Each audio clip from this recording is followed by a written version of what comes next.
Hi, my name is Alyssa Swanson, and when I think of a remarkable leader, I think of President Franklin D. Roosevelt. Franklin D. Roosevelt was born in 1882 and died in 1944 due to infantile paralysis, which is also known as polio. He served 4 terms of presidency during 1933 and 1944.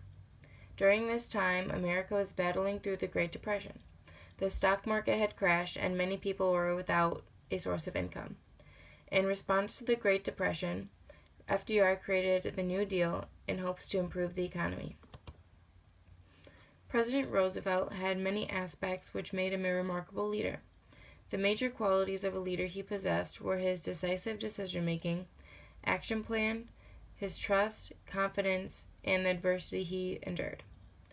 His adversity gave him determination to improve the economy.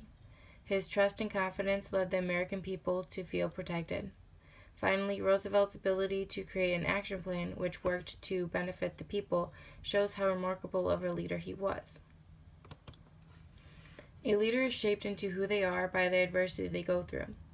Drucker stated, "The crucibles of learning from difference is a transformative experience through which an individual comes to a new or altered sense of identity." When Roosevelt was 39 years old, he faced major adversity. He contracted the disease infantile paralysis, which caused paralysis from the waist down. Roosevelt had to take himself out of the political scene because he was focused and determined to recover from the paralysis.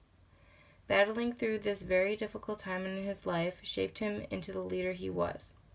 The never-ending persistence of strengthening his body was translated into his presidency. Roosevelt never gave up hope when he was elected.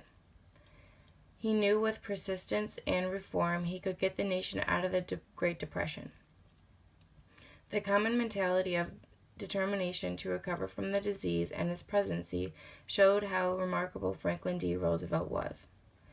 People who make good leaders are able to let the adversity they face impact them in a beneficial way, and Franklin D. Roosevelt was able to do so.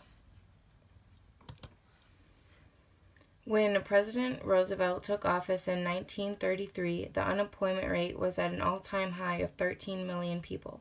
The economy had crashed, and many citizens were struggling to provide for their families. Within the first few months, President Roosevelt was able to develop an action plan. According to Drucker, an action plan is developed when a leader thinks about desired results, probable restraints, future visions, check-in points, and implications on how he'll spend his time. Roosevelt first addressed the results he wanted, which was to restore the economy and create jobs for the people.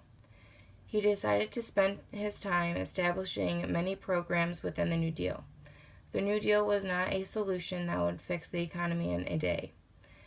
The president knew it would take years and revision. As a result, there was a second New Deal where Social Security was put in place. President Roosevelt stuck to his plan and created jobs. As a result, the unemployment rate started to decrease, and the economy was slowly being restored. Even with an action plan in place, it may not always work, but the persistence is shown by a quote from the article titled "Franklin D. Roosevelt Domestic Affairs." He claimed he would try something to end the Depression, and if it failed, he would move on to the next problem. Roosevelt's ability to create an action plan which worked to benefit the people shows how remarkable of a leader he was. The preparation and thoroughness of his plan led President Roosevelt to be seen as an effective leader.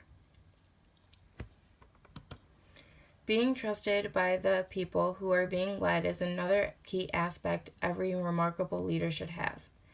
President Roosevelt was able to gain trust from the American people in his presidency. He was able to do so because of his self-awareness. According to Goldman, self-awareness can be recognized by their self-confidence. They have a firm grasp of their capabilities and are less likely to set themselves up to fail. President Roosevelt knew what he was capable of and always fought for what he believed in. When he was faced with a disagreement, he would not shy away. FDR's confidence would enable the president to disagree with advisors when confronting major decisions. He was not afraid to disagree with his advisors. He had a firm grasp of his knowledge and was confident in what he believed. Confidence was something the American people needed from the president. Roosevelt's confidence reassured people the Depression is only temporary and in time America will heal. In addition to his confidence, he was also very direct with the American people. He spoke to their fears and provided hope. He began holding open press conferences and giving regular national radio addresses, in which he spoke directly to the American people. Roosevelt used the press conferences as a way to connect with the people. He knew the difficult struggles they were enduring and wanted to be direct with them. Honesty was how Roosevelt restored the confidence in the people. When a leader possesses the confidence and honesty, the people being led feel secure. American people had a president who was confident in himself, honest, self-aware, which are all aspects of a great leader. In conclusion, becoming a remarkable leader is challenging to achieve, but President Roosevelt rose to the challenge. His journey to his leadership was not always easy. He faced adversity with infantile paralysis. The disease ended up claiming his life, but shaped him into a determined, persistent leader. His ability to create an action plan and restore confidence in America through his honesty, confidence, were all factors of how Roosevelt was a remarkable leader.